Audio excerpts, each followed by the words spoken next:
عشان شوية ناس خنازير مش فالحين غير في الشغل الشمال وبس. على المستوى الشخصي فهم كلهم أنجاس وأوساخ وعالم قذرة وناس شمال وكلهم أندال.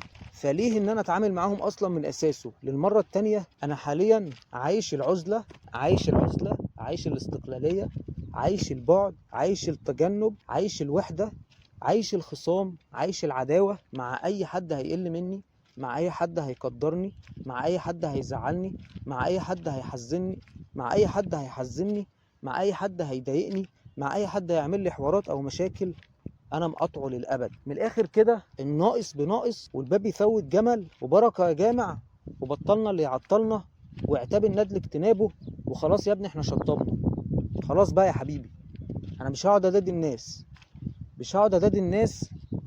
عشان ايه؟ مش عارف بصراحه. هل ان انا بكسب من وراهم فلوس؟ هل ان انا باخد من وراهم مصلحه؟ هل ان انا بتقدر؟ هل ان انا بيجيلي تقدير منهم؟ لا طبعا.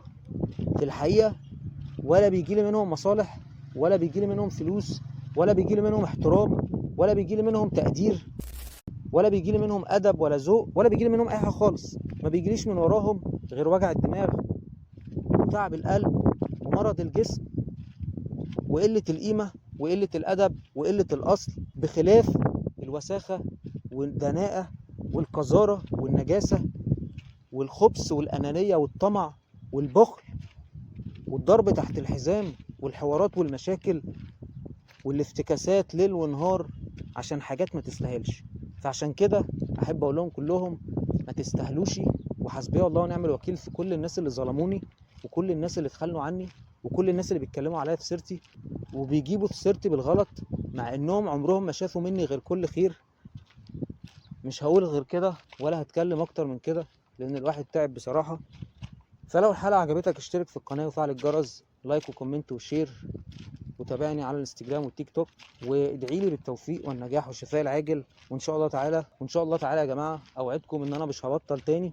ولو وقفت شويه فاعرفوا ان انا عندي ظروف، سواء ظروف صحيه، ظروف اقتصاديه، ظروف نفسيه. الانسان بني ادم، يعني الانسان بني ادم، والبني ادم ضعيف، والحمد لله على كل شيء. بس كده خلصنا. بحبكم في الله، ادعوا لي بالتوفيق والنجاح والشفاء العاجل، واستنوني في يوم جديد وحلقة جديدة. كان معكم محمد عماد الدين، والناس بتقول لي عمدة، أو محمد عماد الدين عمدة، أو سميني زي ما تسميني. صباحكم بيضحك ويومكم جميل بإذن الله تعالى. وصبح صبح يا عم الحاج، ومسا مسا على كل الناس الكويسة.